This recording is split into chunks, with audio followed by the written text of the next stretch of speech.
lesson number 1 of doing an intro. Don't overthink the intro. Just press record and you do a little talk. What's going on? I've got a great episode today. There was only 2 episodes last month. I was a bit busy working on the new Stray album, hopefully going over to America to record that pretty soon. Maybe by the time you're listening to this, actually, I'll already be there. Just tapping away on those drums and that'll all be good and done. Or if not, I'll be rejected a visa and I'll be crying at home on my own. What have I got for you? The Patreon. Patreon people, you must have heard this early. www.patreon.com/Downbeat. Merch. There's fucking none left. So I won't even bother telling you the website. And I don't really want to hustle you too much today. My guest this week is Aaron Weaver of Wolves in the Throne Room. Atmospheric black metal, I think we settled on the genre. One of my favourite bands. They're the sort of band that I put on in the van when I'm just staring into space, staring out the window, looking at nature in my own meditative state. I've loved them for ages. What I did basically when I was a bit drunk, I sort of booty called them. I just sent them a message and said, "Oh, you got a new album coming out. Can you come and talk to me?" And then I just used the Knotfest thing as the thing to, sort of make friends. But we had an amazing chat. He's such an interesting guy. Their new album, Primordial Arcana, is out August 20th. And it's their first album which they've made completely themselves. We talk quite a lot about the production of the album. You might have heard some things about Wolves in the Throne Room's living setup that are quite interesting. Very spiritual person. It started like the first 35 minutes are just press bullshit where I'm like, "Oh, I like your band. Oh, I like the album." And then we got deep. We started talking about earth magic. We started talking about gratitude, meditation. I really learned some stuff. I'm very thankful for the chat. I bought some books the minute I finished the chat on, some esoteric teachings. It was a fantastic chat. I hope you enjoy it. Aaron Weaver on the Downbeat podcast.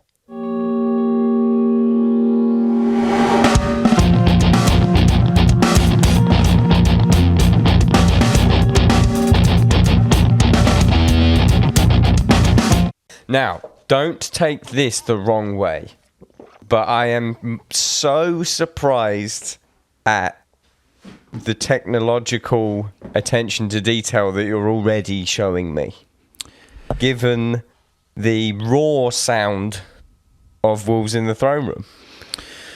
Well, let's see here. I am surprised. I'm not surprised. Tell me more about that. Give me some more. What's going on in that rusty brain of yours? Well, I'm aware the new album is completely DIY. I'm aware the video is completely DIY. But honestly, when I heard that about the new video, I was shocked because I'm a huge fan of your band musically. I know nothing about you, so hearing that you work in a studio, you have your own studio, you did all the video stuff yourself, in my head, it didn't compute. I was like, I thought this was like, in my head, you live in a hut. Please don't take it the wrong way. In my head, you live in a hut making black metal. The reality is maybe not so far from the truth. My house that I live in is actually made out of earth and straw. But it's also a modern house. We have obviously an internet connection. I've got hot running water. But I don't know, in my own personal life, I try to thread the needle a little bit, try to bring in some more of these ancient feelings and old ways of approaching things. But of course, we're also a musical group and we're artists. And I mean, how else do you make art other than to learn the craft and have the tools and put a great deal of blood, sweat, and tears into learning how to use them properly?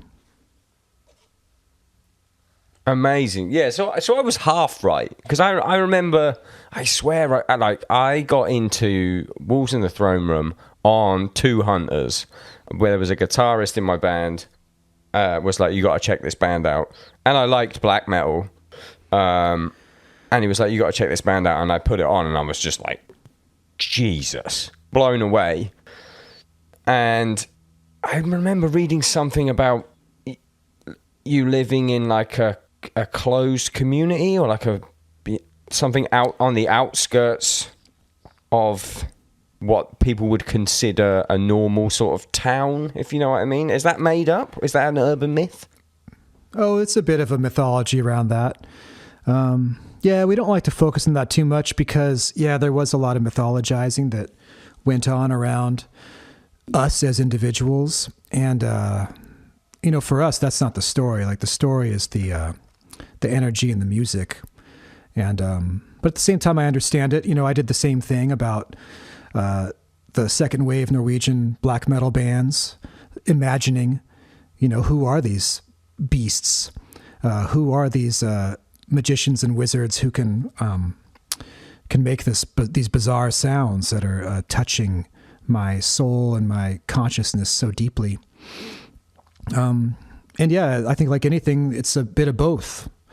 Yeah, it's true that we do live out in the woods. It's true we have our own studio. It's in an ancient cedar forest. It's true that I go out every day and meditate next to a cedar tree and listen to its song and put it into the music. But at the same time, we're also human beings and we're not caricatures. It's the music that we do and that you hear on the albums is coming out of our life. There's not a separation between the art and the artist in our case. It's just an expression of our hearts and souls and our dreams, and it comes from a really personal place. I love it.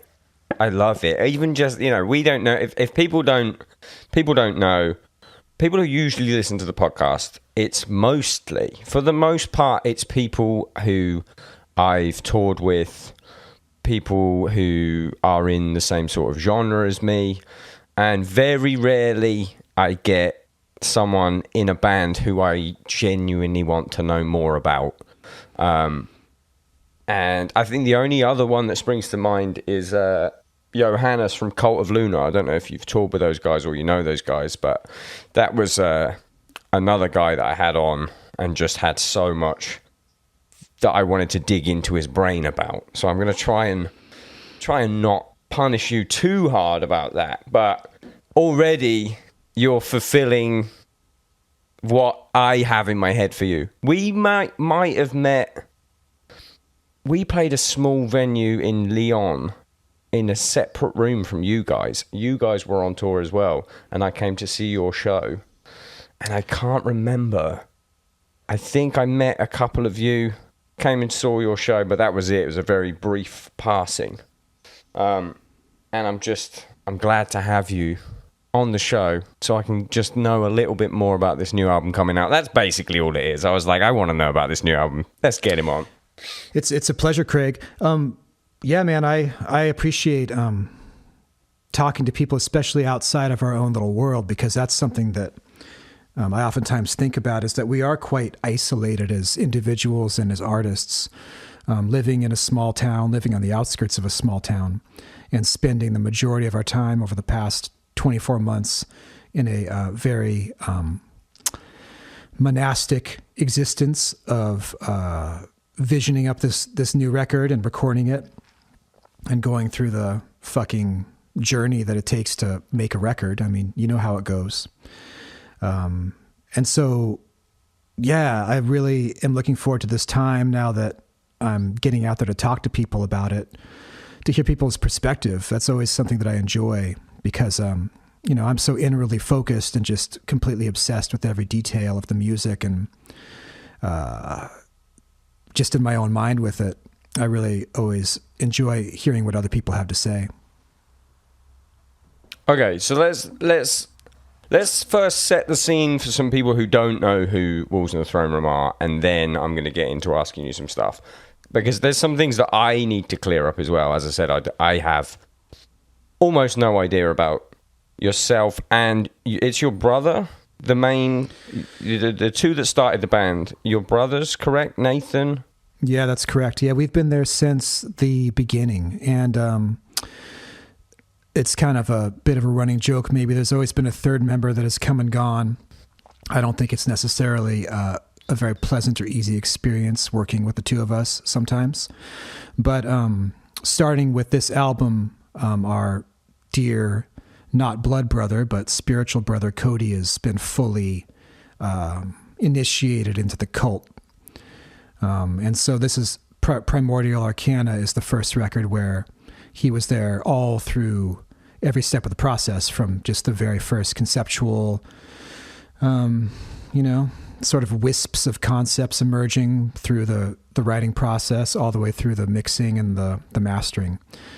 He's been there. And so this record is really special to us because it marks his kind of full participation as a creator.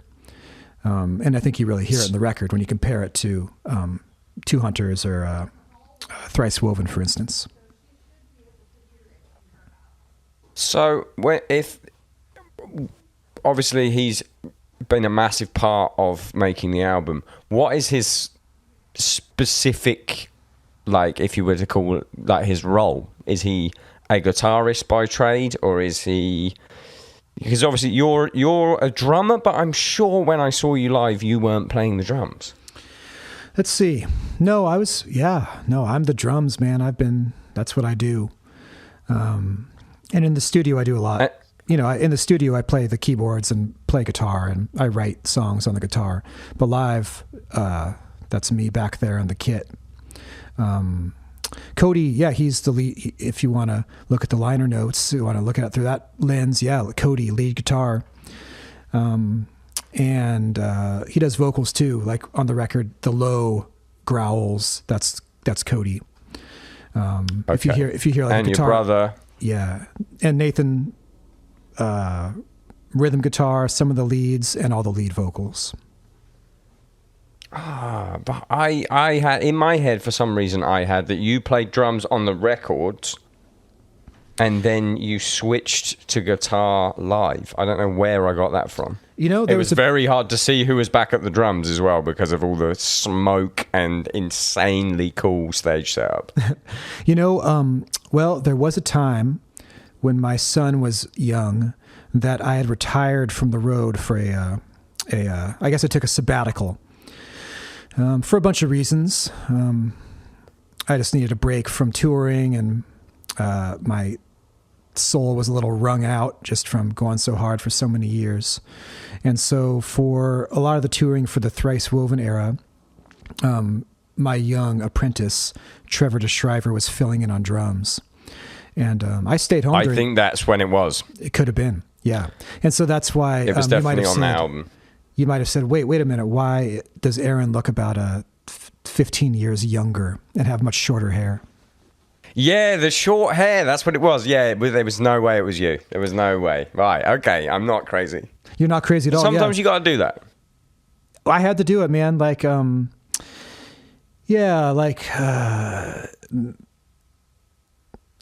It was just time to take a break. And from the road, I was, we put out, I don't know if you know this, but Thrice Woven, we put out completely DIY, no label support at all. And the idea was that I would stay home, kind of tend the home fires, attend to certain spiritual things that needed to be attended to, and handle the putting out the record, which I'm sure you know is just a incredible logistical task to put out. The worst. It's tough, man, to put out a record on all formats, to handle the ever-shifting digital universe, the logistics of international vinyl production, shipping, distribution. And I was learning all that stuff, trial by fire.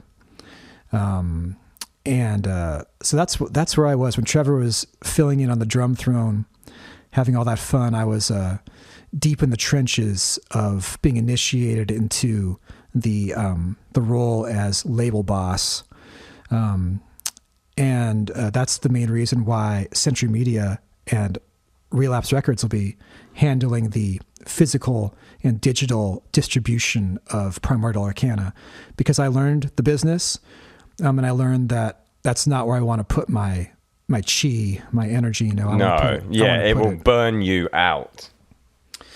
It'll burn you out, and like the fucking game is always changing, and I don't want to like learn some new digital platform like every 6 months. It's just not what I do. It's not what I want to focus on. But I appreciate learning it. I mean, I appreciate having gone through that experience of learning that side of things, because that's part of the magic too. Like, you know, if you want to just sit home and make music for yourself, that's one thing, but that's not what we do. We go on tour and we put out records. So to understand how those mechanisms of power and logistics work, I mean, is the only way to learn how to do it is to do it. Yeah, it makes you appreciate, as well as decide whether or not it's for you, but just how much business work happens. I was like that with, at one point I thought, I was told by friends, you'd make a good manager because you've self-managed bands and stuff like that before. And then I thought about it and I tried it and I just went, nope, I cannot. It sapped something from me that I would much rather be putting into something creative than sitting there and figuring things out via email. That's not for me. I don't know if you got it from my text. I'm a short texter. I'm a short emailer. I can't do it. I'd much rather do a call. I love a short text, man. That's my just, I appreciate so much. Some people don't get it though. Some people get so annoyed. I was told that I have an aggressive text tone once by someone I was working with, and I was like, "No, I don't. I just tell you what we need to do. We're being short because time is of the essence." I don't know, man. All the heart emojis you sent me like gave me a very like loving and sweet impression. Emojis saved me actually. That email was probably pre-emoji. But emojis are that's my saving grace right now. Awesome. It does help. I mean, okay. You know, we deal with a lot of Europeans, obviously, and the emoji helps. Like, especially when dealing with the Germans, things can get a little bit murky culturally. I was just about to say Germans. Yeah, Germans. We've always had. But I will say this. Sorry, go on. Oh, I was going to say we've always had German tour managers in Europe, and so. And I learned German in high school. So I think of the three of us, I have definitely the best understanding of the Teutonic psyche. The other two guys are just fucking baffled most of the time about like, why is the tour manager being so weird? And the answer is, well, they're German. It's just their way. I love it. And I'm on a mission to make every artist rep that I deal with for my drum stuff German, because it's so quick, so to the point, and just so efficient. I just like to go, hey, I kind of need this. I broke a bunch of cymbals, and they go, they are on their way. Not even hello, just they are on their way. Fuck yeah, let's go. Let's do it, man. Not the, hey, how are you in these strange times? I don't know. Maybe I'm just rude, but the fake pleasantries in emails are, especially during all this stuff, it's just too much for me. Straight to the point. We're birds of a feather here. Exactly. Right. Anyway, I'm getting back on schedule. So, you and your brother, for the most part, Cody officially baptized on this album, and previous albums, correct me if I'm wrong, all of them done with Randall Dunn? Correct. Well, no. So the first album, Diadem of 12 Stars, which was, 2006. We recorded that with Tim Green. You know the band The Fucking Champs? They were like this, kind of a math rock kind of band. He was the guitar player in The Fucking Champs. And we did Diadem with him, and we knew him through the Olympia kind of DIY punk world. And then we met Randall for Two Hunters, and he's been our producer slash wizard for Two Hunters, Black Cascade, Celestial Lineage, the synthesizer album Celestite, and Thrice Woven. And so Primordial Arcana is the first record where I have stepped into the role as producer. Well, I guess, the three of us are technically co-producing, but, I'm the one who's handling the technical aspects and wielding the majority of the power, just being the man behind the microphone, or the man controlling the microphones. And it's a big, shift. Did you mix it? Yeah, I did. I hadn't planned on it, but we'd planned on having someone else mix it, a professional mix engineer, and weren't happy with the results. And we all made the decision. Let's just do it. Let's just go for it. I have to say, I think we've got some sort of connection problem. I'm trying not to speak over you. That's why we did the clap at the beginning, because I think there's a tiny connection problem, but it's good. I have to say, the Mountain Magic mix is unbelievable. By far my favorite Wolves mix. Man, I really appreciate that. It took a bit of courage to do it on our own, because I think a lot of bands go down this path. They say, "Oh man, we don't need this producer anymore. I've got my own idea, my own ideas, and it fucking sucks." This has happened. Mm-hmm. But we were confident. We knew that we could do it on the what do you want to call it, the technical end. And we also knew that we had a very specific sound in our mind. And I feel really fucking proud of it. Like, we did it. Like, I'm happy with that mix. I'm happy with the songs. I'm super proud of it. And it sounds exactly the way I wanted it to sound. It honestly is a perfect black metal mix for me. And do you, I mean, I guess I was going to say Thrice Woven was relatively, I don't want to say clean, because I know that's a naughty word, but in terms of like a black metal production, it was cleaner than your previous albums in terms of the mix. And then I feel like this one's just very slightly cleaner on the drums, and that speaks to me massively. Like, it's still very raw. There's just a tiny little, like, you dialed up the cleanness on the drums, and I love it. Do you think, am I wrong? And do you think there'll be some people that are claiming it's too clean? I'll take that one chunk at a time. No, it's, I wouldn't say, yeah, clean. Sure. That's called a bit cleaner. In that I think the drums on Thrice Woven were kind of actively obscured. I think Randall has the concept that the drums should be a little bit more in the background and shouldn't necessarily, every kick hit or every articulation on the ride cymbal should not necessarily be audible.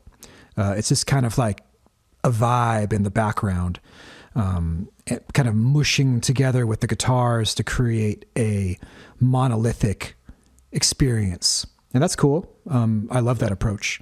But perhaps because I'm the drummer as well as the producer, I wanted things to be a bit more articulated, and a bit more present in the mix, with a certain amount of, I don't know, separation, or the individual instruments inhabiting their own distinct spaces. And so the ear of the listener can choose to go here. I can choose to go to the ride cymbal. I can choose to go to the kick drum. I can choose to go to this one particular layer of the guitar, and explore inside the sound. And whether it's too clean or not, everything I've heard a lot of positive feedback. Which it surprised me, because to my ears, this album sounds really, really different than anything we've done. And honestly, we expected people to be not necessarily disappointed, but surprised a little bit. But I've only heard positive feedback as to the way it sounds, which makes me feel great because same. Yeah. It's almost like that's why I bring it up, because I was not shocked, but the kind of elitism that can happen with genres like ours. There are the various subgenres of metal, the elitism that can come, particularly when it comes to like a black metal band with drums you can hear, as you said, drums you can hear the separation, but a resounding, like, just everyone loves it, which is sick. And also good for the genre and good for you guys. Thanks, man. I mean, I fucking appreciate it. Well, yeah, it's cool. You're a drummer. This is awesome to be able to talk to someone who plays drums and is listening to it the same way I do. This is like a great pleasure. Yeah, like I had a very specific sound in mind, and kind of more of a death metal sound. Like my references were the drums on Covenant, the Morbid Angel record. I was just yeah, and the drums on Human, the Death record. I was gonna say, like, it's got a Morrisound drum mix. Oh, that's what it fucking sounds like. Yeah, I mean, well, that's where we come from. Like, I'm 43, and the first, like, where we really got turned on to metal was from the Death is Just the Beginning compilations. I'm having a brain fart. So you know what I'm talking about. And just tripping the fuck out on what is this, being 13 years old. And, listening to Metallica, but yeah, those death metal compilations were mind opening. And I think that just happens. Like the first thing you hear as a budding young music listener, that's just in you. And like, that's your sound. That's what you want. So fuck yeah, man. The Morrisound drum sound, like that's like my holy grail. That must be why I love it. It honestly must be why we're on the same, because there's so many, especially when you're speaking of those compilations, there's so many bands that never made it but were also really sick, like Massacre. You ever listen to Massacre? I mean, just on the compilation, but no, I've never gone deep into the catalog. Like they were so good. Just that, like mid 80s, late 80s death metal, Morrisound, pretty like, I'm pretty sure it's Dan Seagrave artwork, like ticking all the boxes, but they were amazing, but just never made it massive. And there's so many of those with that sweet Morrisound drum sound. Yeah. That it must be that must be why I listened to it. And I was just like, oh, this is fucking it. And Death's one of my favorites, particularly the human individual thought patterns, symbolic. Those three. Oh yeah, they're my three. Yeah, me too. Like those Sean Rennert, I think he was on Human. Yeah, is that right? And then R.I.P. Then Gene Hoglan, of course. Yeah, man, those just like the symbol approach on Human is something I've always not aspired to, but I put a little bit of that in there. Like I've always had a few splash symbols and weird chinas around when that wasn't necessarily definitely not a black metal thing to do. I've always tried to bring a little bit of that Florida vibe, just because, fuck man, that's just what I love.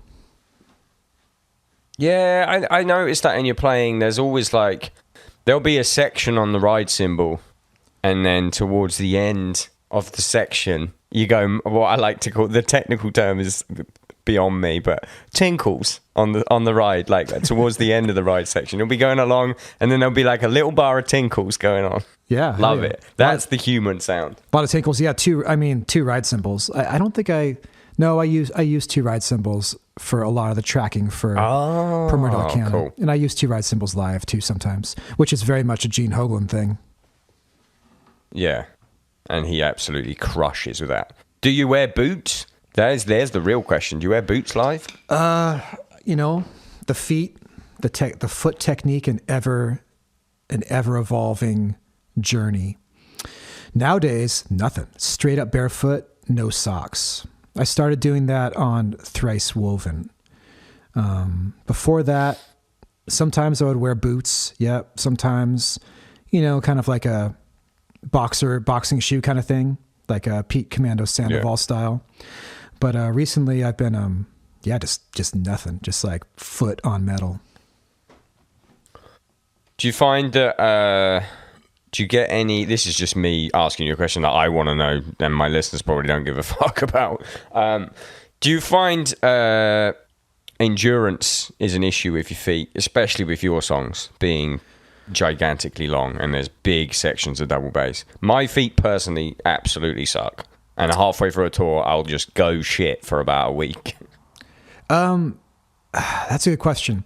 No, I think that it definitely, I don't feel tired. I just feel like I start to suck at a certain point. Like on a 6-week tour, it's bad. And then about 2 weeks in, you're tour tight and you're just on fucking fire. And then at a certain point, it's not a matter of like, physical endurance, but just, I don't know. I just start like getting disappointed. It just doesn't, I'm like, man, I'm just not getting it right. And it kind of comes and goes in these waves. I don't think anyone else notices that. I think that's purely an internal journey that we're on just entirely by ourselves on the drum throne back there. There's I've actually looked exactly that. I've looked into it and talked with many, many drummers over the podcast about exactly that syndrome. We like to call it like week 4 syndrome, where your brain is what the problem is here. Like the body's working, but it's just like little mistakes, sometimes forgetting an entire fill of a song that you've played for 10 years. Yeah. And if I relate it to sports, because I had a power lifter on here before, and they call it super compensation.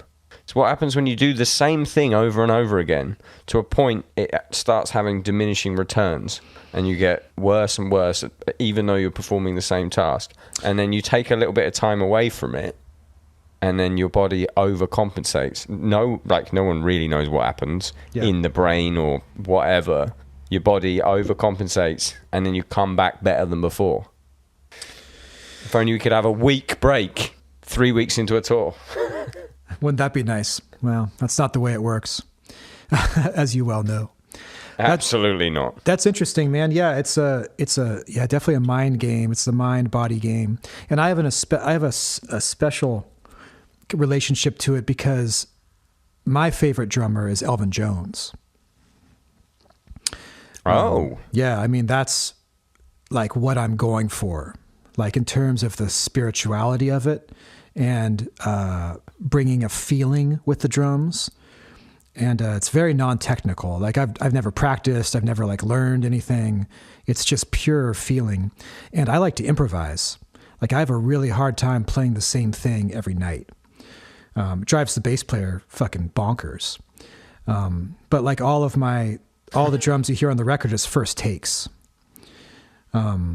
Really? Yeah. Yeah. No, wow. I like to go into the studio completely unprepared, and it has to be improvised for me. Because otherwise the mind gets involved and the thinking mind starts judging things like, oh, is this good? Is this bad? And that's just not how that's just not how I approach it. It really wants to be spontaneous and really raw.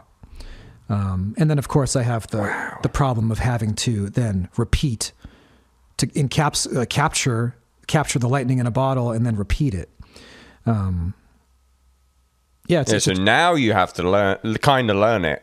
I do, and it's really hard. It's like wait, how did I do that? Like I definitely before I tour, I have to listen to just the drums. I'll isolate just the drums in the studio, and like what the fuck was I doing? Like that's weird. Like that. How did I even do that? It doesn't make any sense, you know. So you like roughly know the song, or like how does demoing, like how do you guys write songs? Oh my God. Without giving me all of the fucking magic, but like, is it jam room or is it? I can't imagine you sitting there and having programmed drums for a demo, like like metalcore bands do. No. The way we do it is, we write everything without the drums. So for us, like we know a song is good or it's finished when it completely stands on its own without any vocals, drums, synthesizers, anything, just the riffs played on an acoustic guitar. Or like an electric guitar, or an electric guitar with no distortion. Just the raw melodic elements without any sort of fluff or any sort of trickery. And then everything else is put on top of that. And we kind of roughly know, like, oh, this will be a blast beat. This will be like a double kick part. This will be kind of more of a doom thing. But I like to have the entire record completely written with just a scratch guitar. And then I put the drums over that. It's ever shifting. I think we might go back to more of the jam room approach.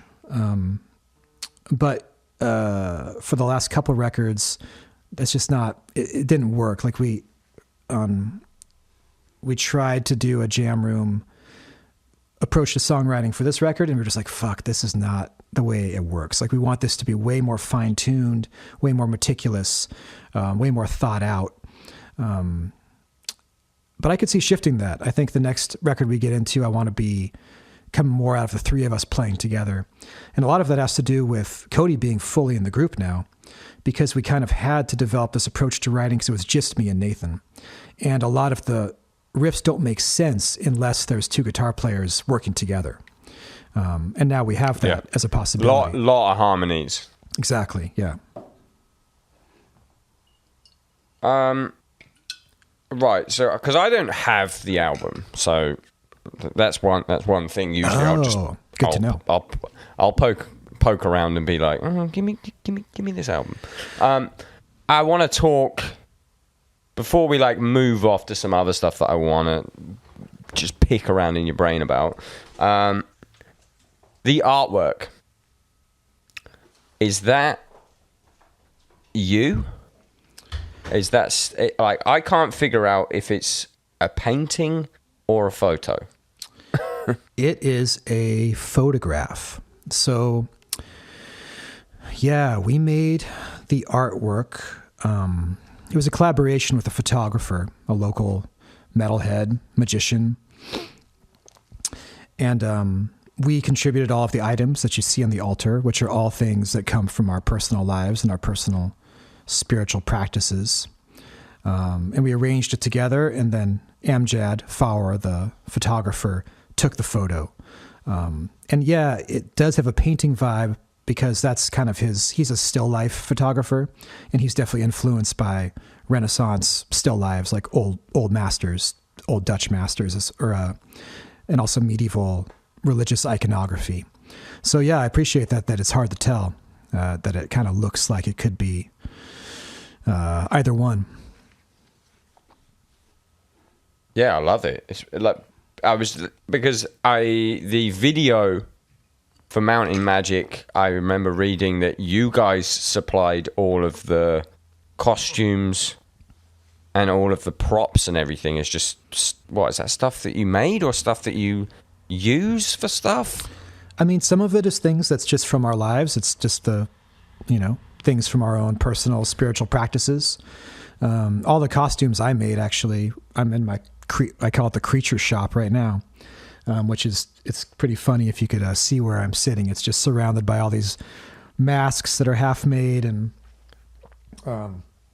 piles of crystals and driftwood and branches from trees and all the things that I plan on using for future videos and photography projects. Amazing. I really want to I want to touch on it. So when you say spiritual practices, what are we talking here? Because I'm not a stranger to magic, but I get the feeling that there's some magic going on here. Well, what do you want to know, Craig? I'm trying to think like what I want to know and what people want to know, because I had do you know Daniel P. Carter? I'm pretty sure you guys did a live session, Radio 1. Yeah. I just saw that he played Mountain Magic on the rock show. Yeah, so he's a friend of mine, and he's a pretty magical guy. So I got most of my learning through him. He recommended me some books. I got some books. So I sort of like, I've been dipping my toes in to the magic realm. Mainly, for anyone listening, we're not talking. I mean, I'm not talking. I'm not talking. David Blaine rabbit in a hat magic, and I'm not talking. I've got a cauldron, but what are you doing with these? I guess you alluded to the album cover. Some of the stuff being from spiritual practices. Can you go into any of that for me? Yeah, I could. Let me see if I can find a portal. Well, I mean, what is magic really? It's just a big part of it is it's an inward journey. And so for me, a lot of it has to do with dreams. Like all of my lyric ideas, all of my musical inspiration is informed by my dream life. And so one thing that I do that is, you might want to call magical is I pay very close attention to my dreams. And a lot of the imagery that you might see in the artwork were images that I first saw in my dreams. And I like that approach because it doesn't require belief in anything. It doesn't require that you believe in this spirit or this God or this way of approaching life. It's a physical and biological experience that's happening inside your mind, and it's extremely deep. And every human being has access to it, and it's a really ancient way of dipping into the magical world. So that's one thing that I do. Another practice. Do you remember your dreams, or do you write them down? Yeah. There's a lot of practices you can do to develop your dream life. And I remember my dreams really well, only because I do write them down and meditate on them. I think I've heard that before. Yeah. I'm, and I've always been a pretty strong dreamer. And I definitely sometimes am able to do the lucid dreaming thing where I'm in the dream and aware that it's a dream, and I can make choices as to what I'm doing and who I communicate with and what occurs, which is not so dissimilar from the practice of art and creation. Like, this life is a dream too, and we can choose what we want to do. And there's certain plants that help with strengthening the power of your dreams and the visionary quality of your dreams. There's a lot of different stuff that different plants you can work with. Got any recommendations? I'm genuinely curious. Mugwort is a good one. That's like a classic, coming from, the Northern European lineages. I'm sure like every culture has plants that bring you into the dream world, but, I'm coming from a European background. And mugwort is a classic. There's a lot of old charms and spells that utilize mugwort as a way to bring the dreams forth. That's what I'm actually smoking in the Mountain Magic video. In the beginning, I assume most people would assume it's cannabis, but I don't smoke weed anymore. That's just a big bowl of mugwort. I'm so glad you didn't just say weed there. When I was asking, I was like, please don't just say weed, bro. I'm so glad you had something else. I don't smoke weed, but I'm interested in this mugwort. I mean, I appreciate it. Like, I don't smoke cannabis anymore because I think that it was affecting my dreams too much. I don't know if you've ever been a regular cannabis smoker, but it kind of turns your whole life. Sure have. In my experience, it kind of turns your whole life into a waking dream. And I kind of felt like it was stealing my dreams from me. Not stealing, but it was bringing the dreams from the dream world at night into my waking life, which of course has a there's reasons to do that, and one might choose to live that way. But,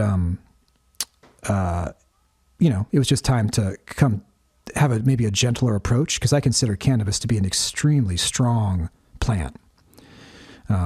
Yeah. And I just can't do it anymore. I used to be able to, and now it just sends me the wrong way. And it's not how I want to be. Yeah. I mean, I think I had the same experience with it. And yeah, it's funny. The plant itself came to me in a dream and was like, "Here, you're done. Like you are done with me. No more." And from that point on, like, it just didn't work. Yeah, maybe the same experience that you have. It would just put me into the wrong space. Yeah, it was almost overnight. Just went, okay, no, this is supposed to be relaxing me. It's doing the absolute opposite. Yeah, it's good to listen to those messages and not go further into the paranoid bum out. Yeah. Oh, yeah, I was on the cusp of that. I was on the absolute cusp of that. So right, you smoke the mudwort, or is it like just an ingesting it in any way type thing? Yeah, I smoke it. Tea is good. And sometimes even just planting it and having it outside your bedroom window is a great way to do it. I mean, that's the gentlest way for sure, and maybe the most respectful to the plant. But, whatever works for people. It's a really easy plant to grow. That's a nice thing about it. It grows literally like a weed. Amazing. I'm so glad that you're true to what I imagine you to be like. It doesn't seem like, I don't know. I'm enjoying this conversation. I can't put it into words. I'm enjoying the conversation. That's sweet, man. I appreciate that. Yeah, there's not like a separation. Like, you can see it in the Mountain Magic video. That's just us. Like, that's what we do,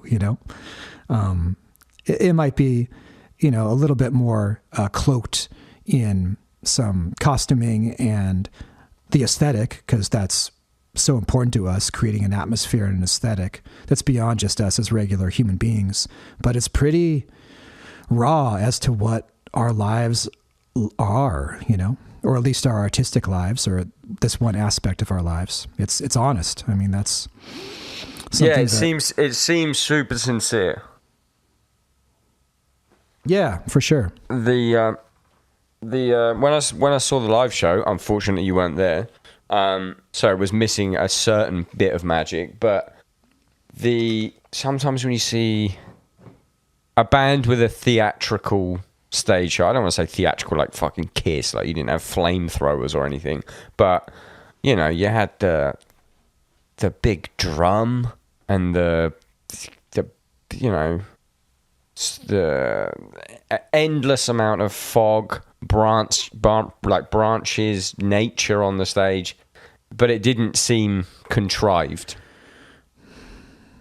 Yeah, I mean, that's great to hear. That's certainly our intention. And I get that feedback a lot, that it doesn't seem like some sort of theatrical performance or some sort of put on. Yeah, it's from the heart. It's real. Just on the live, just to side from the magic for a second on the live note, the girl that was playing synths. Yeah, Brittany. And I think she did the big drum. And like some other like percussion and stuff like that. So she's a touring member? Ex-touring member? Ex-touring member. Yeah, during that period when I was not on the drums, they had to replace me with 3 people. Peregrine Somerville was doing third guitar, so there's 3 guitars. Trevor, of course, was playing drums. Endless gratitude to Trevor for filling in, and Brittany was doing the synth. And that was the Thrice Woven era, but we're going to do something now that I'm back on the drum throne. We're changing the lineup to me, Nathan, and Cody, obviously, and then Galen Bowden, who played bass guitar on the record, is going to do vocals and a bass guitar. And we did that lineup. Okay. We did a tour in Australia before the plague hit, and did a run through Europe supporting, Demu Bergier and Amorphous. And it's just the best. How was that? Oh, well, it was great, man. You know how it can be sometimes being the first of three on these bigger, like semi-truck kind of tours. Sometimes you just get treated like trash. And that was absolutely not our experience. Like all those bands and their crews were super accommodating and very kind. And it was awesome. It was fun. I mean, I like those bands. And I didn't even know Dimmu was still touring. I swear they just went away for ages, but they must be. Yeah, it was right. This was right before. This was in like February of before the plague. Yeah, I mean, like I think we got COVID coming home. Like we got home maybe March 1st, and like on the plane ride home, I got really fucking sick, just like sweating like a pig and just really miserable. And so I think we might have been the ones who brought it to the Pacific Northwest. Patient zero. Could be. Jesus. Yeah. Right, back. I want to know. I want to know more about the magic. I'm really sorry. Get back on it, on the magic train. Yeah, I'm getting back on the magic train because I need. You know, it's not often I get like a practicing magician. The meditation that you spoke of a couple of times every morning, is that a specific type of meditation? Yeah, it is. Well, you know, it moves around. I've tried different stuff. Nowadays, I'm really enjoying a Qigong practice, which is a, ancient Chinese Taoist, martial art, internal martial art and meditative practice. And that really works for me to, combine that meditation, which is just whatever, inward focus on breath, awareness of the internal energy that is flowing through you and cultivation of that energy with a physical movement practice. Yeah, it works a lot. It works great for me. But I've done different Qigong's stuff. the one where it looks almost like slow motion kung fu. Am I correct? Am I wrong? Am I completely butchering it? You're spot on. It is literally slow motion kung fu. See, that's something I've never tried. So I do breath work, followed by like a mindfulness meditation afterwards. Ah, beautiful. But I struggle with staying still. The breath work came out of being unable to be still enough to meditate. And then someone suggested doing a type of breath work. I did that, and it allows me to get a clear enough head to do the mindfulness afterwards. But I do feel like a moving meditation might work better for my brain. Yeah, man, get into it. I'll spill the beans. I don't have a human teacher. I found this YouTube video. I just found like yes, this is what I need, and I'll send it to you. It's amazing. It's a very. I mean, speaking of magic and how it doesn't necessarily have to look any particular way. Magic and wisdom can be transmitted through any medium. And there's no reason why deep knowledge and healing cannot be transmitted over a fucking YouTube video. It's just a fact. It's out there like this. It's a really wonderful thing that these healing practices and meditation practices are accessible to human beings. I think it's a really hopeful and beautiful and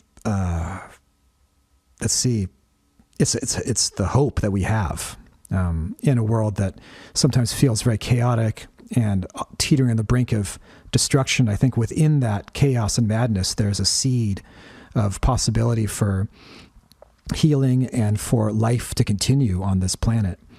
And it's to be found in unexpected places sometimes.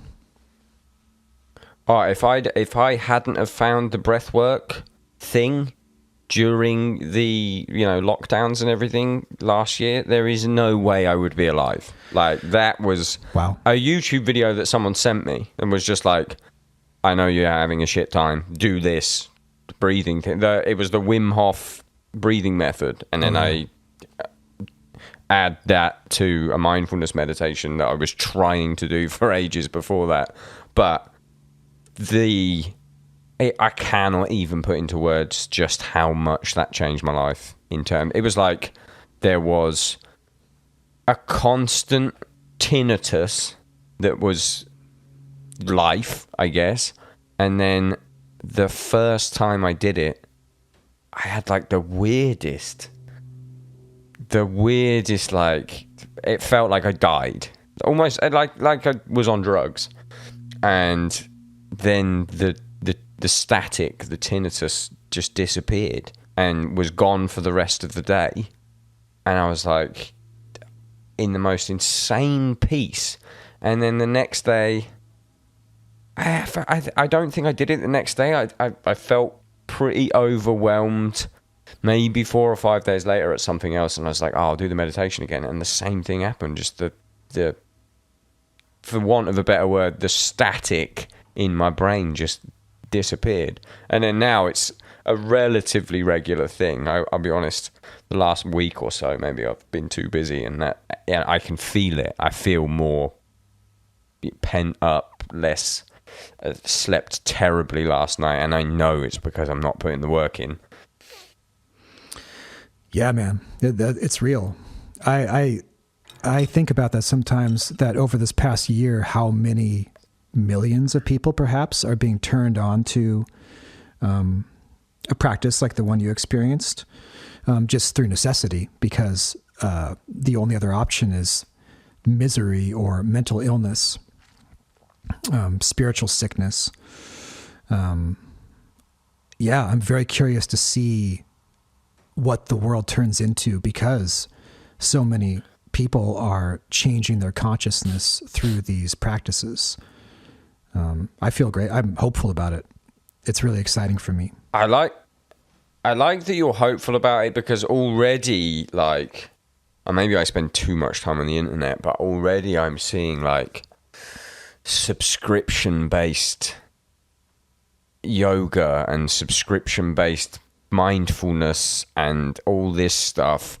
And it's, in my head, like, that's when, I don't know, in my head, that's when it loses why the person was trying to teach it in the first place. I get that everyone needs to make money, but the minute it's like, did you like this meditation? Then for £5 a month, you can get more, or you can reach the next level. That's when I think, are you in this for the right reason? Is this bullshit? And then I start questioning it. Yeah, it's a double-edged sword, isn't it? And I don't think there's a one-size-fits-all answer to that dilemma as to the fact we're embedded in capitalism, and we're embedded in this particular incarnation of reality. Yeah, I mean, I'm a musician, so my livelihood is selling my deepest soul visions and transmissions from my soul, my heart and dreams, on a LP or on a streaming service or through a ticket or a t-shirt sale. And so I've made peace with that. Like, to me, there's no contradiction. It just is. This just is it. And when I do get into these kind of darker spaces as to, oh, fuck, man, I'm cheapening some very sacred aspect of my life through making a living off of it, I shift my attitude towards gratitude for the opportunity and the privilege to be able to do this. That's another kind of magical thing that's very important to me as a daily practice of gratitude, which is oftentimes focused on the people that listen to our music, the people that have chosen to give a shit, that have chosen to open their hearts to pay attention to what we do and give us the opportunity to continue to do it. And I think in my own experience, as soon as I do that, those sort of feelings of this nagging demon that says, "Oh, you're cheapening things. Oh, you're just a charlatan of some sorts." They all disappear as soon as I shift into a place of thankfulness. Are you doing that in your mind, or are you writing that down as well? This sounds like something I could do with doing. It's just in the mind, just like every morning, like, I don't know, call it a prayer, call it a mindfulness practice, call it what you will. Just a matter of putting it into your consciousness. And the more you do it, the more you remember to do it. So if you do get into a dark space, no matter what that space in life is, I think the more you do these practices of remembering to be grateful, remembering to come from a space of love, gratitude, and positivity, your brain just gets used to it, and it becomes more of the default the default just way of being, the way of experiencing the world, rather than the darker or more paranoid or murkier mind states that we've all experienced and just aren't worth spending your life mired in. Okay, in a weird synchronicity, at exactly the hour point of our phone call, this podcast has switched. It's changed lanes now because apparently you have all the answers I need. So it's now switched to the Aaron Weaver self-help podcast. I need to know your entire daily rituals because it sounds like I need them. It sounds like I'm open enough and I'm already doing a lot of this stuff, but man, if I woke up and I thought about how grateful I was for everything, I would have a better day. I would have an amazing day. I'm doing it tomorrow. I can't wait, but now I need more. I need more from you, as much as you're willing to give me. Give me all your rituals from the day. Let's see. I'll think about this. Well, I don't know if you have kids, but I wake up in the morning and the first thing I do before my son wakes up is I do my meditation work. And that's mostly Qigong, some breath work. And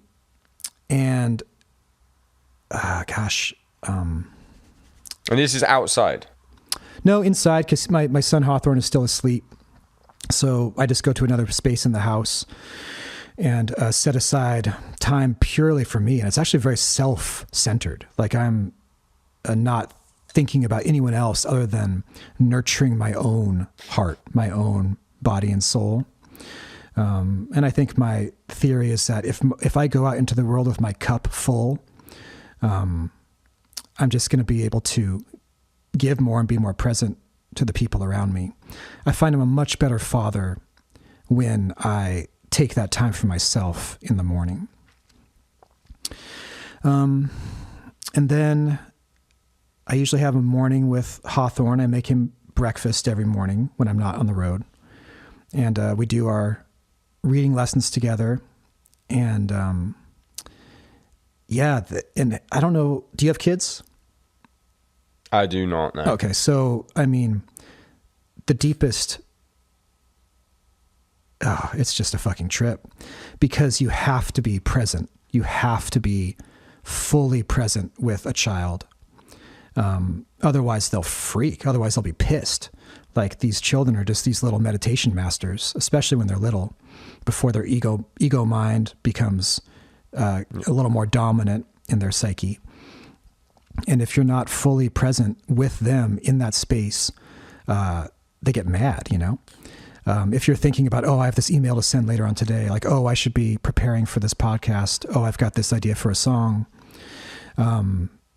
That child is like the Zen master with the stick who will whack you on the head to bring you back into mindfulness. And man, I fail 90% of the time. And I appreciate talking to you about this because it's another reminder to be more serious about that practice of parenting and being grateful for the opportunity to be a parent to another human being. It's a sacred duty. Then what's after that? I usually go to the studio and,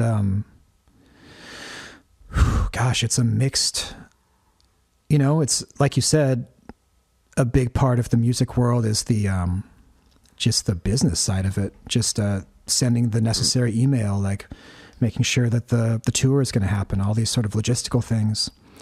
And the struggle for me is to remember to step outside and do the practices that I have to do in order to not lose sight of what it's all about, like to lose the thread. And I've got a unique gift in that our studio is in the woods. And we're surrounded by ancient cedar trees. And I have the blessing to be able to just go out and meditate in this space and be inspired by and healed by and absorb the energy of the spirits that are there. They're like healing spirits, wisdom teachers that are in the form of the plants and the stones that are there, like in this space. And I guess the practice that... There's one... Oh, go on, Craig. Sorry, I was just going to say, it's one thing I miss. I moved to a city, and the one thing that I really miss about what is essentially my old life is walking my dog through the forest, which I would do every single day. And like that, I feel like is one thing missing from my life, that my day's not... I need the meditation to replace that, if you know what I mean. That was cutting it for me. Yeah, for sure. Yeah. I think I have it really, really easy in that regard, because it is easier to tap in and drop into that meditative space. But I mean, I do it on tour. Like it's, even in the wildlife of traveling, I'm still able to do it. But because I think I'm grounded in my practice from home, it makes it possible. But it sounds like you're on the right path in terms of you found like just the right YouTube video. You found like just the right breathwork practice that works for you. And it's really a matter of discipline, of like sticking to it. And I think also knowing like when to mix it up. Because, I think there is... I feel like I'm at a mix up now. That's what I need. Yeah. I mean, that's something that I think we all run into is we can get kind of like caught up in the results. For instance, you talked about how in the first days of your meditation practice, you experience these crazy bliss states. And maybe after a certain amount of time, you don't get there anymore. Like you do the same meditation, but you're not getting these results. Are you inside my brain? Because that's why I haven't done it in like a week, because I'm not getting the high. Yeah. I mean, I had the exact same experience. Yeah, you do get high. It feels like being high. And I don't know. So this is a pretty deep question that I'm just a beginning student in. But there's a name for that in Buddhism. There's a name for these, what do you want to call them? Special effects, these paranormal experiences, these peak experiences that you experience on the spiritual or meditation path. And it's a thing to be avoided, to become addicted to a result. One book that really helped me with that is the classic meditation text, Zen Mind, Beginner's Mind by Shunryo Suzuki? I know the name. I can't say I've read it. So Suzuki Roshi was, not the first, but certainly the most important Japanese Zen teacher to come to the United States and thus the Western world. And that book, man, it helps me so much with that particular question or that particular issue that does come up on the path of craving a specific result to meditation. Especially with these powerful practices like breath work or yoga or qigong, where, you experience crazy shit. You experience a infinite cosmic orgasmic bliss. You see deities. You have dreams that come to reality. You feel like you're on psychedelics. Yeah, all these things happen. And from the perspective of, I think, wise teachers that have been down this path before for thousands of years. I think that what I hear across the board is like, yeah, crazy shit happens. Yep, you'll see ghosts. Yep, you'll experience these bliss states. Yeah, don't pay attention to that. Just stay on the path. Just keep at it. Because I think go on, Craig. The problem is that, I mean, I reformed now, but I just fucking love drugs. Like the effect. So when I got that plus mental clarity and peace afterwards, I was like, okay, this is perfect. Like, not buying any drugs, doing this, and then that stopped. And exactly what you're talking about, I went off it. So which means I'm in it for the wrong reasons, apparently, and I need this fucking book. Yeah, I think it's a good place to start. Another really great teacher that you might have come across is Chogyam Trungpa Rinpoche. Do you know that name? No, I'm not. So he's had a very British connection. So Chogyam Trungpa was a Tibetan Lama, like a reincarnated Tibetan teacher.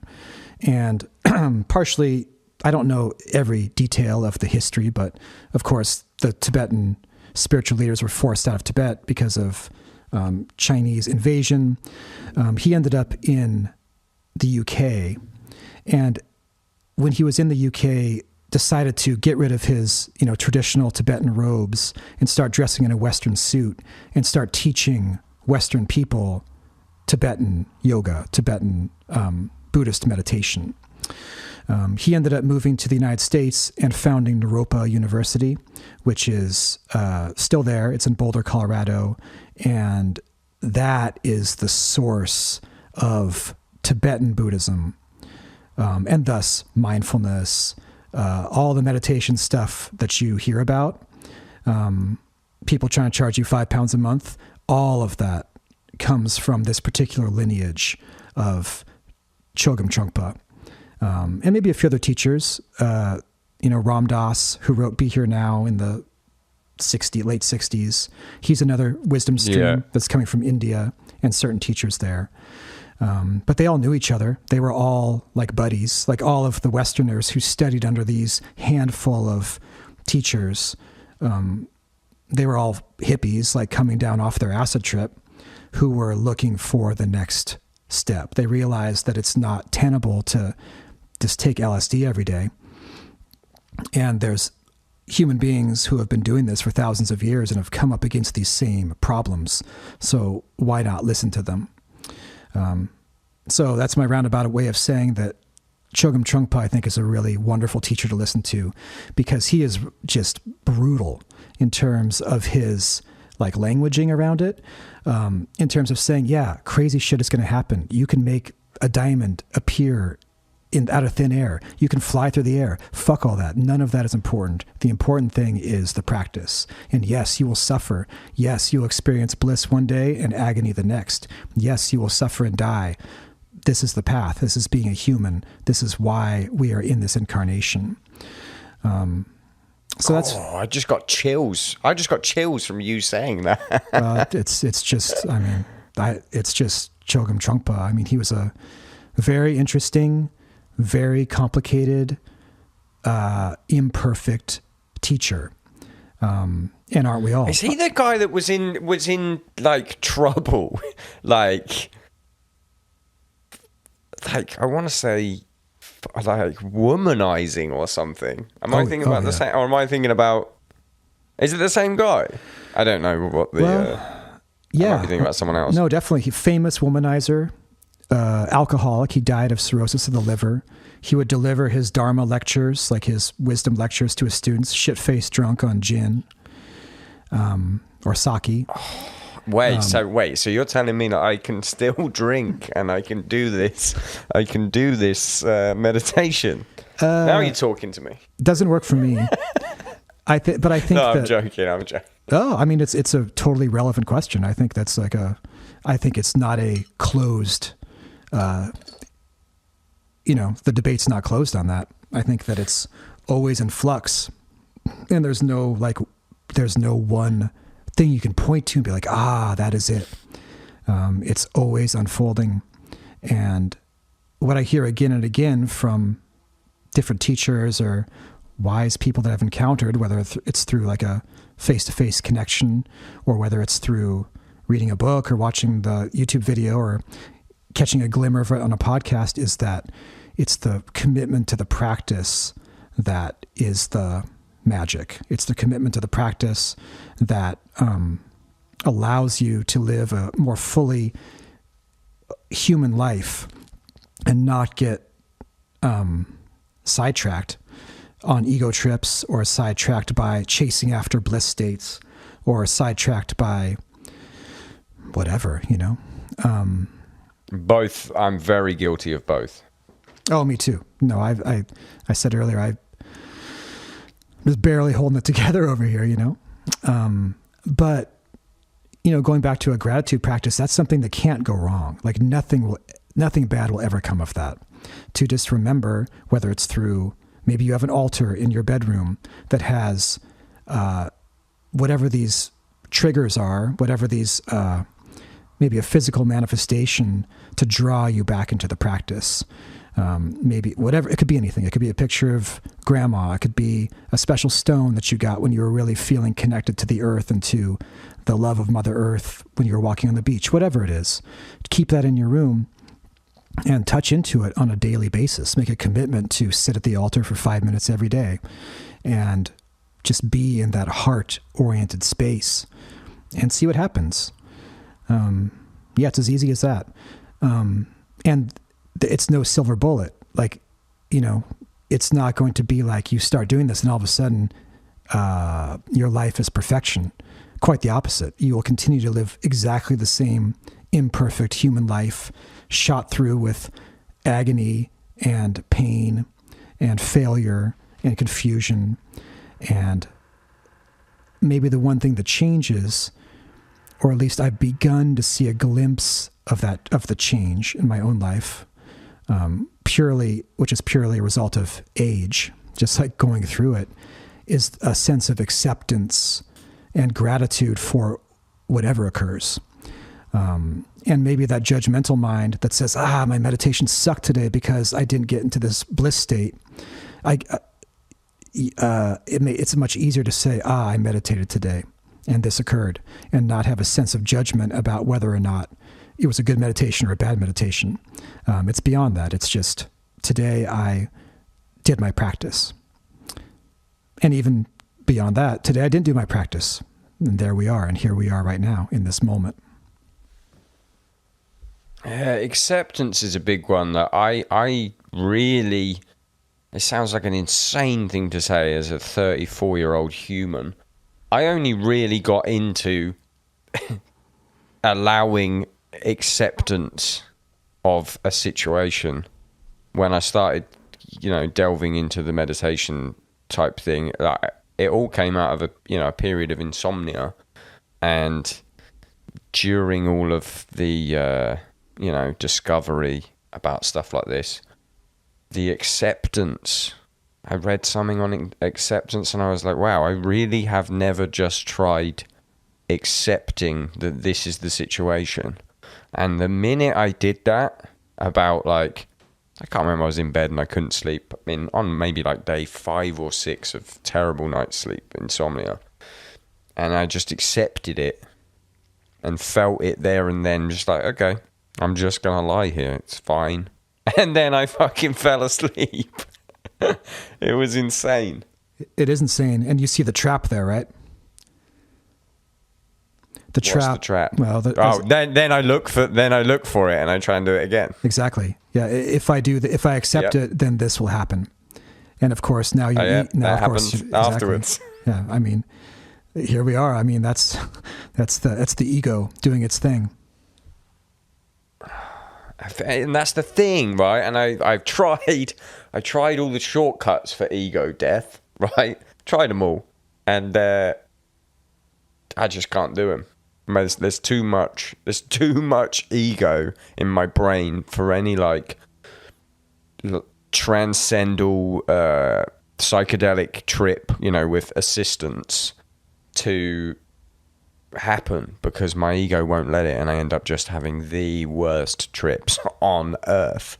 The only path that I can do is I think I have to just, go down this Eastern thinking meditation vibe, because that's my ego. Shortcut. DMT, shortcut. Mushrooms, shortcut. Yeah. It just doesn't fucking work. Or even like a result, a desired result. The path is a result, and the present moment is the result. It's it. That's all there is. In any sort of machinations. I had in my head. Sorry, carry on. I was going to say that anytime we get into that space of, okay, if I do this, then this, beware. But also, it's okay. I mean, like that's maybe where we balance on the razor's edge, maybe circling around to magic. And the whole fucking paradox that this whole thing is, the whole like unknowable mystery that this whole thing is you have to vision the future. You have to say, especially as an artist, I want this record to sound this way. I have an image in my mind that exists in the future, and it's my job to, I don't know, maybe grab onto the future and pull myself towards it with the power of my will and a commitment to do the artistic work of writing riffs every day and suffering and staying up all night trying to get it right, with this diamond sharp commitment to having it be a very certain fucking way and not accepting any sort of compromises.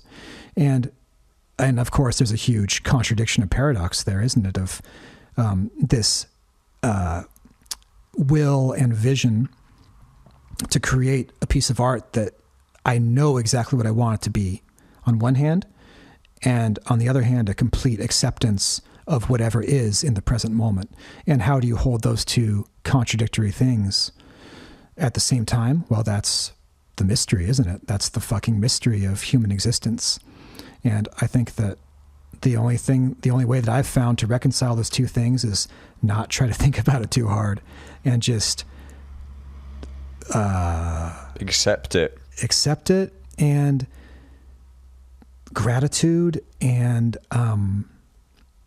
maybe accept the help of, and this is a very personal thing, just the way I imagine it, is accept the help of spirits. In my life, like I accept the help and the wisdom of my grandparents who are long dead. I accept the wisdom and the help of grandmother Cedar Tree, who is the spirit of the earth where I live. I accept the help of different deities that I venerate on my altar. Because that's another really human thing. I think that we don't need to reinvent the wheel. I think that that's something that has been shown to help on this like very difficult and confusing path to find those things, whatever they might be in your life. It can be anything. And devote yourself to them, because they can help. Like how are you accepting it? Is it just a conscious, I'm accepting the help, or are you like... I don't know. I guess the way that I symbolically accept the help is to give thanks and give gratitude. And so I think that if I give thanks and gratitude to Grandmother Cedar Tree by leaving an offering of salmon, I think that the universe, or that spirit, which is just a manifestation of the one, responds. It's like a... yeah, and it's not like you give something to get something. It's just coming from a place of pure gratitude and devotion. Like, I want to give this to you because I'm so grateful for you to exist in my mind and in my dreams and in the world.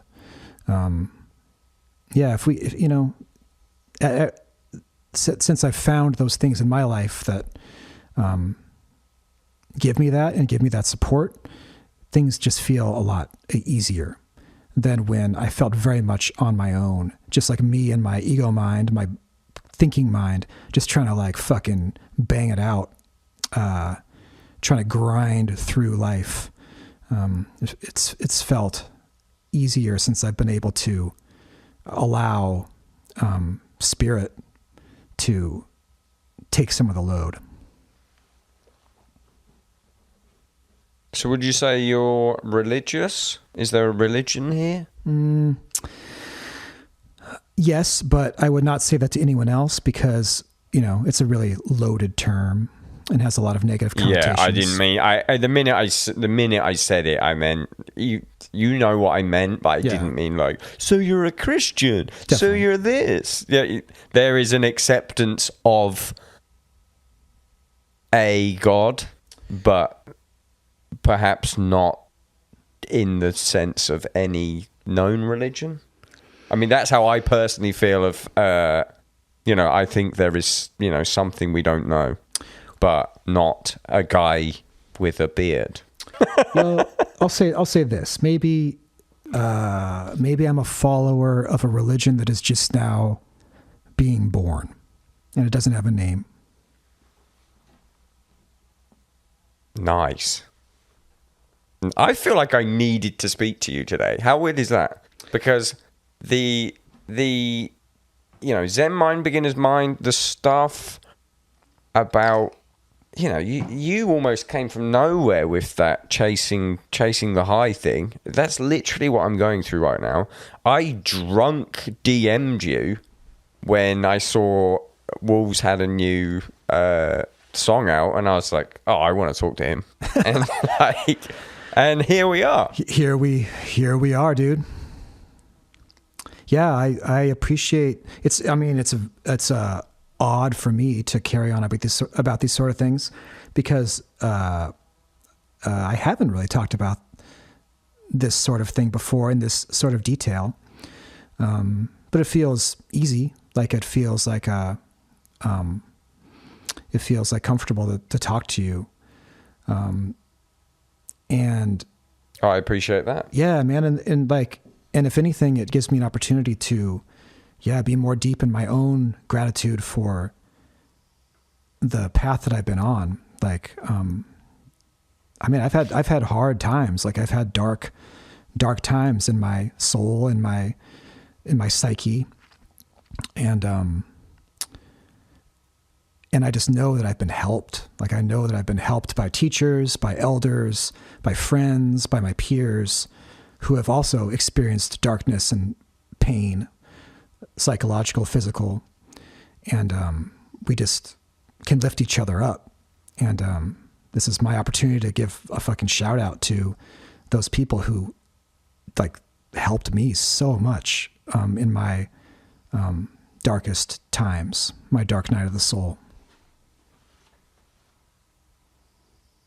It's one of those things where you can't ever prepare for it. I didn't really ever have like a truly dark time until about 2 years ago. I was just coasting through, and then it was like, oh, this is the bottom. This is the bottom. And it's only when you're out of that, at least somewhat, that you can start to be really grateful for the people that helped you out of that. I feel like your gratitude ritual, if you can call it that, is definitely something I'm going to start doing. You sound very grateful. Yeah, man, even in just talking. I am, and I was taught how to do it. Like I think about, I've got a few like teachers in my life, and human teachers, like living people, and the one who I think. Oh, yeah, it's actually a really strong feeling when I think about him, is my friend Tibor, who's, a couple generations older than I am. I'm 43. I'll be 44 this summer, and he's probably in his early 70s. And he was of that 60s generation. In 1972, he was living in a teepee, taking peyote, living in a commune, naked, off the grid, in the middle of nowhere.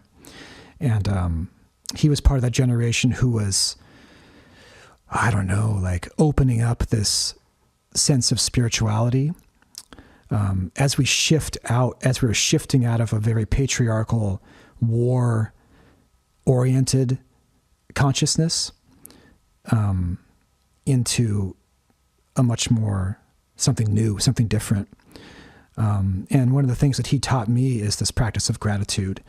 And it's really cool to talk to you about it because I've not ever verbalized it. And I'd like to share it because it's something everyone can do. His gratitude practice that he taught to me centers on water. And he says, every time you drink a glass of water, every time you take a shower, every time you brush your teeth, give gratitude to the water. Give gratitude to the spirit of the water and connect to it with your heart, with your deepest gratitude. And that's something that, of course, is available to everyone everywhere. And I use this time right now to give thanks to Tibor Brewer, my beloved teacher and elder, who taught me that. Does he live near you? Is it someone you're still in contact with? Yeah, he lives maybe a little bit farther out in the sticks. He's an old hippie.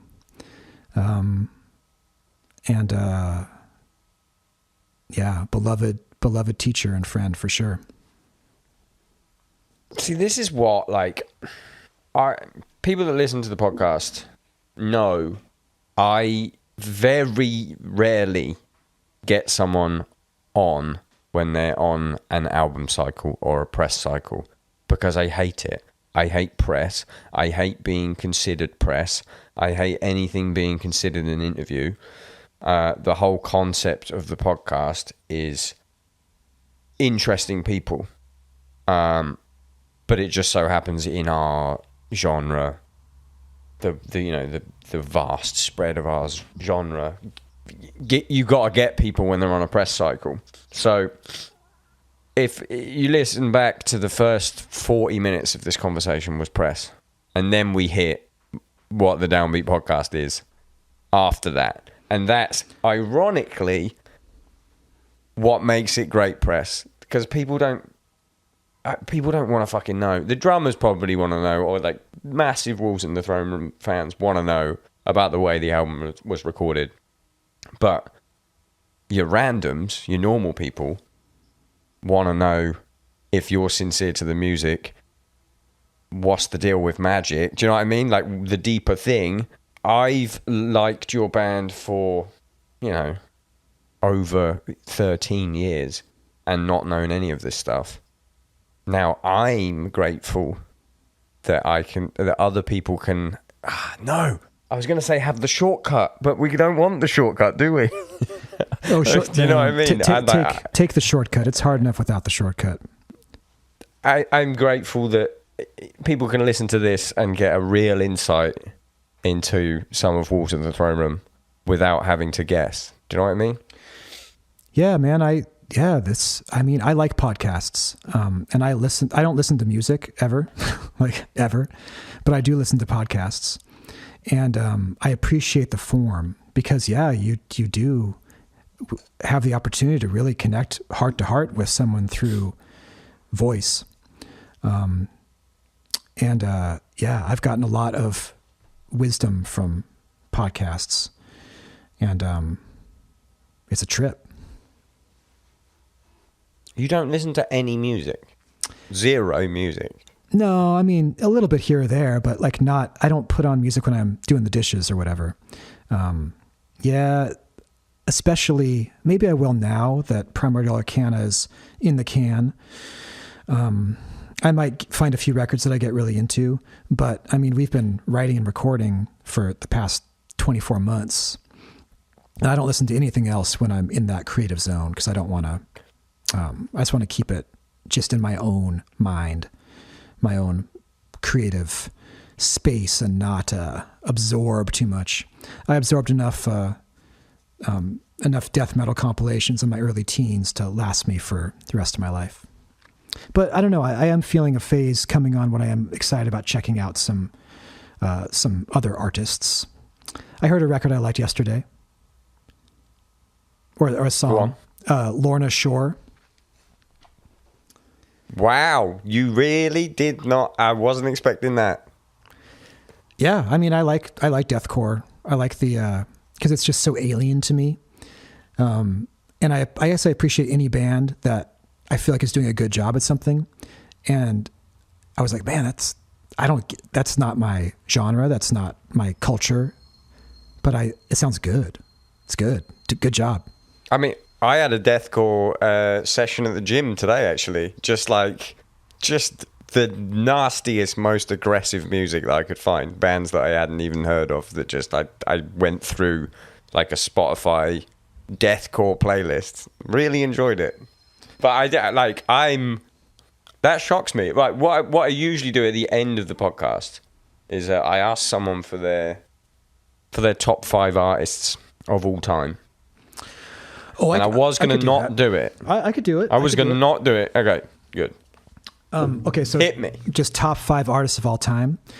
Oh man. Yeah. Well, I'm just going to keep this in the metal genre. You can do that. Because otherwise it's just going to be like John Coltrane, you know? Hey, you can put Coltrane in there. Okay. Get Coltrane in there. That's one out of the way. I'm going to put John Coltrane as the number one. Like, I think I said earlier, Elvin Jones.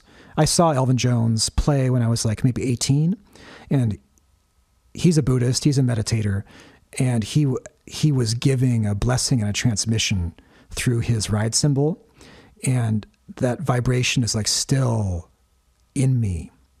Very magical. And of course he got his initiation from John Coltrane, who was initiated by angels, I think. So yeah, let's put Coltrane up there. Then that's Blue Train was a constant rotation that my dad used to listen to. So that really has a place in my heart as well. Nice. Yeah. Serious dad rock right there. Oh yeah. More dad rock. Fuck. Let's see. Oh, dude, Metallica. I mean, fuck yeah. My favorite band of all time. My favorite band of all time too. Like, yeah, baby. Lars Ulrich is my favorite drummer of all time. Well, no. Reason I started playing the drums. Me too. And people give Lars shit, but he's the drummer in the biggest heavy metal band, the biggest rock band of all time. So fuck you, you know? And he invented the crash and the snare at the same fucking time. I will hear no other thing. I'm a staunch defender of Lars Ulrich until he comes on the podcast. I'm so glad. Yeah, man, he does. Like, yeah, no, I do so many Lars Ulrich drum things, including like playing like really poorly sometimes. Yeah. I'm the same. I'm just like, yeah, I'm just Larsing it today. But it's like, the thing is, when you listen back, he's always been like that. But the mix and the takes, like people say it like he got bad. He's always been him. It's always been the same drumming. You watch back like the And Justice for All tour, there's slop in there. Oh yeah. But that's always been him, and that's why he's the best. I think there's a reason. I think one of the reasons why, just kind of maybe some behind the scenes shit, he seems like he's the business guy in Metallica. Like he's the guy right after the show, he's like talking to the tour manager, like, how much money do we make tonight? Are we out of this t-shirt design? Where's tomorrow night? Are these logistics taken care of? Like, you can tell he doesn't practice. Like, he plays the drums, and then when he's not playing the drums, he's making Metallica a huge business behemoth. That's my theory. Yeah, and then now he's just, business-wise, why would you practice? It's like, okay, my band's huge. It's not getting smaller because I'm not practicing. Let's just carry on. Yeah. Let's see. Gosh, I'm gonna freestyle this. If you ask me this question tomorrow, it'd be different. You know who I love? Just love, is a Burial. I didn't hear that because the phone cut out. Burial. The UK electronic,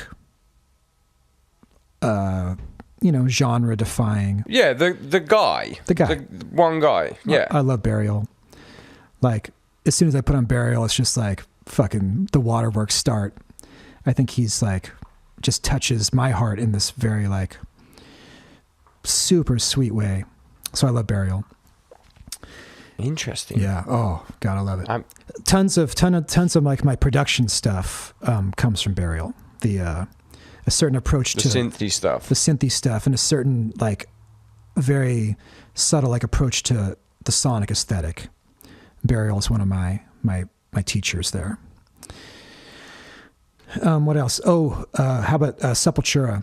As far as like thrash metal, 100%. Fuck yeah. Sepultura, like hands down. I love it. So I mean, I'll go. This is the thing. I love Sepultura up to Chaos AD, and then like I appreciate the rest. But then I mean, I like Roots as well. But like the drummer Sepultura has now, Eloy. Oh my God. Is honestly, I think the best metal drummer I've ever seen in my life. There's videos of him when he's 14, before he's even touched metal. There's a video of him at like some Brazilian drummer festival, and he's just playing this traditional Brazilian like foot clave stuff with not a shred of metal, just world class at 14, and then joins his favorite metal band and brings that style. Unbelievable. Oh yeah, I've seen that video. Yeah, he's maybe the hardest hitting drummer in the world. Maybe. Yeah, and, I would agree. And to have that precision and that like groove and like feel with that level of just physical power. I mean, yeah, no, he's awesome. He's awesome. Fluidity, the fluidity blows my mind. Yeah. With like how he's grooving in fast stuff. He's so good. What's your go-to Sepultura album? What's your favorite one? Beneath the Remains.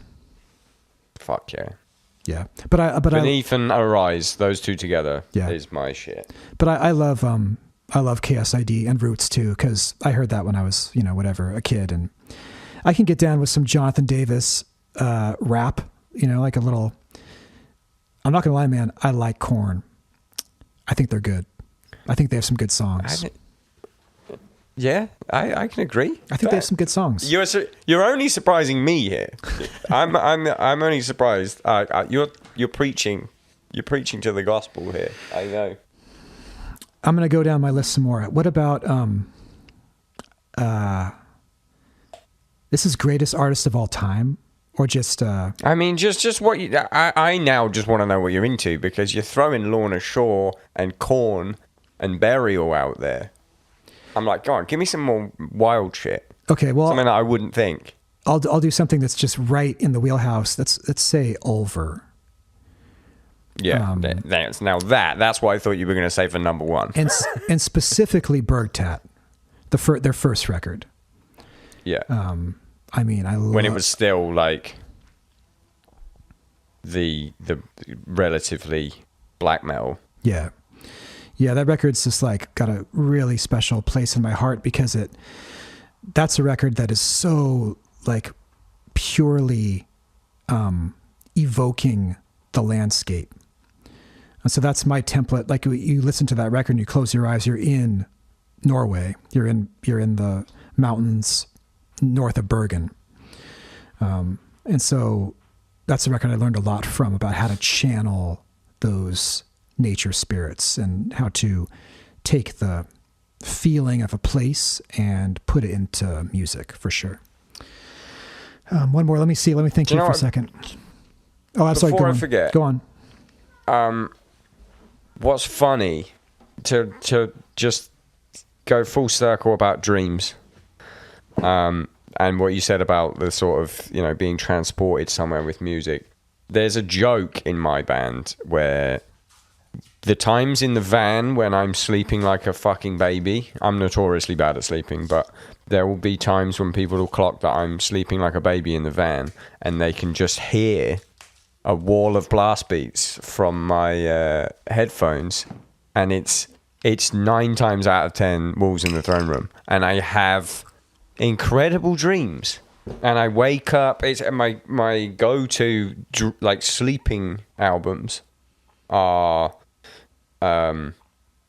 Two Hunters and Black Cascade, and I will go to sleep when the first blast beat kicks in, and I will wake up to the nature at the end of the album. And I haven't been there, but I've slept like a fucking baby. I almost wake up. Is it the end of Two Hunters has like the sound of a river and the birds? Yeah. Correct.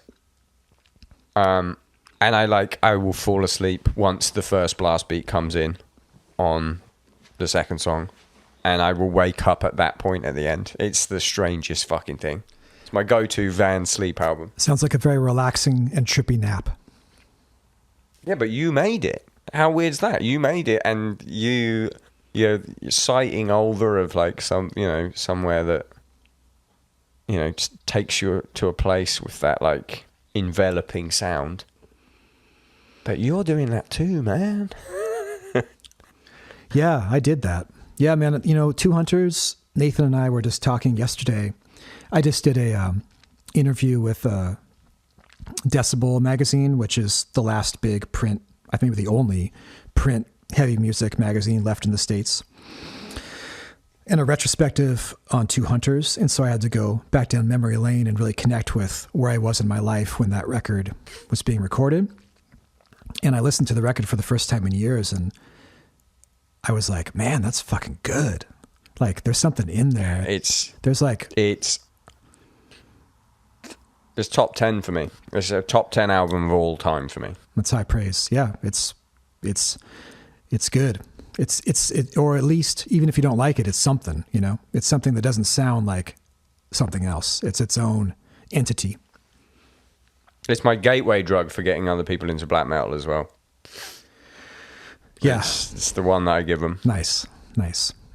I have... Oh, wait. They're like, oh, wait, this is nice. There's a girl singing. This is nice. Reel them in. Track 2 hits. And they're still on board. I remember I used to go out with a girl who was like a classically trained pianist. And she said something that just stuck in my brain. I was expecting her to puke when track 2 kicks in. And she just, like, with the vocals, I think it was the first time she'd ever heard black metal vocals. And the first thing she said, she just went, it's like the vocals are another instrument. And I was like, yes, that's exactly it. Yeah. You just got it immediately. Yeah. Atmosphere. Yeah. That's, if you had to put a genre, if we had to go into a genre pigeonhole, I think atmospheric black metal is the genre that we've settled on and made peace with as the approved nomenclature. Yeah, I'd agree with that. Yeah, let's go with it. I was, as we've been talking, I've been thinking of, okay, who's number 5? And I will say, let's just go back to drums. Most influential drummers, definitely RZA, from the Wu-Tang Clan. Whoa. Nice. 100%. Mr. Eclectic Aaron Weaver in the house. I love it. And not to be like a boomer here, but Dilla too, because both of them have this quality to their drums that they're so fucked up and so wrong, and not wrong the way Lars is wrong. Lars is just wrong. It's just like bad and wrong a lot of the time, especially live. But I don't know if you've had this experience, but if you put like on YouTube, there's like people have taken like a Dilla track, just an instrumental track, and looped it for like 2 hours. And I've had this experience where I try to and it's only a 8 or 16 bar loop on an MPC. And I've had this experience of trying to anticipate where the kick drums hit. And even after listening to it for an hour, I'm still like, wait, where's that drum? And then it just like surprises me where it comes in. Even after knowing exactly how you make rap beats on an MPC, playing drums for 20 years, I still can't figure out what he's doing, because there's something very trippy and magical going on with his approach to drums.